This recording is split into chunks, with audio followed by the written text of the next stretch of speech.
పెళ్లికి ముందేమో బోల్డ్ అన్న ఆశలు ఉంటుంది. అక్కడికి పోవాలి, ఇక్కడికి పోవాలి, ఫ్రెండ్స్ తో ఊరు తిరగాలి అని చెప్పేసి. అమ్మ నాన్నని అడిగితే ఒప్పుకుంటారా? అస్సలు ఒప్పుకోరు. పెళ్ళైన తర్వాత నువ్వెక్కడికైనా తిరుగుదు, నీ భర్తను వేసుకుని ఎక్కడికైనా వెళ్ళు, ఇప్పుడు మాత్రం ఎక్కడికి పంపించట్లేదు, కడప దాటావంటే చూడు కాళ్ళు ఎరిగిపోతుంది అని భయపెడుతూ ఉంటారు. సరేలే, మనం పెళ్ళైన తర్వాత ఫ్రీడమ్ గా ఉండొచ్చు, హాయిగా ఉండొచ్చు అని అనుకుంటాం. అది మాత్రం అస్సలు జరగదు. కల్లో కూడా అనుకోకూడదు అనమాట అలాంటి ఆలోచనలు. నీ భర్తతో నువ్వు హాయిగా ఎక్కడికైనా వెళ్ళాలి అని అనుకుంటే ఎక్కడికి తీసుకువెళ్తారు తెలిసిన? సరుకులు తీసుకోవడానికి డీమార్ట్ కి, కూరగాయలు తీసుకోవడానికి కూరగాయల అంగడికి. ఈ రెండిటికి తప్ప ఇంకాడికి తిరిగేది లేదా? పెళ్లికి ముందే నయం. స్టిక్కర్లు కొంటానో, లిప్స్టిక్ కొంటామనో, లబ్బర్ బ్యాండ్ కొంటామనో అప్పుడప్పుడు ఫ్యాన్సీ స్టోర్ కన్నా వెళ్తూ ఉండేవాళ్ళం. ఇప్పుడు అది కూడా ఉండదు. ఏమన్నా స్టిక్కర్లు, లబ్బర్ బ్యాండ్లు, క్లిప్లు కావాలి అని అడిగితే ఇల్లంతా ఉంది చూడు, అక్కడక్కడ పడేసుండవు, దాన్ని వేసుకో ఫస్ట్ అని చెప్పేస్తారనమాట.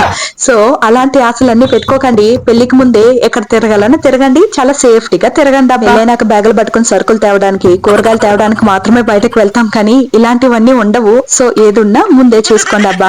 సంవత్సరం తిరగక ముందు ఎక్స్ట్రా లగేజ్ ఒకటి సంఖలో ఉంటుంది, దాన్ని కూడా మెయింటైన్ చేయాలి. దాన్ని కూడా ప్రిపేర్డ్ గా ఉండండి. ఉంటాను.